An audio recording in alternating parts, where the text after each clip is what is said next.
இன்றைக்கு செந்தில் பாலாஜி மூலமாகத்தான் உங்களுக்கு ஆப்படிக்க போறாங்க. கவலைப்படாதீங்க. செந்தில் பாலாஜி எந்த நிலையில் இருக்காரு? 453 நாள் ஜெயில போய் வந்திருக்காரு.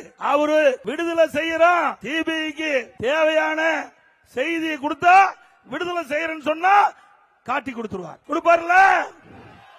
இவ்வளவு பெரிய கட்சி, இத்தனை பேர் உழைச்சு எம்எல்ஏ ஆக்கி மந்திரி ஆக்கி தமிழ்நாடு கூட வள வந்த கட்சிக்கு அல்வா கொடுத்தவர் செந்தில் பாலாஜி.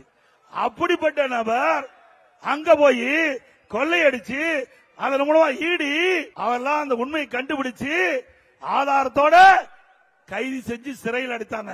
அப்படிப்பட்ட நபருக்கு பிரச்சனை வருகின்ற பொழுது யாரை வேணாலும் காட்டி கொடுப்பார் ஸ்டாலின் அவர்களே. உங்க கட்சியே காப்பாத்துறதுக்கு நீங்க பாருங்க. எங்க கட்சியை பத்தி கவலைப்படாதீங்க. ஆடு நனையுது என்று ஓடாய் வருத்தப்பட்டதான். அதே போல ஸ்டாலின் எங்க கட்சியை பத்தி நீங்க கவலைப்படாதீங்க. உங்க கட்சியை கவலைப்பட்டு காப்பாத்த பாருங்க.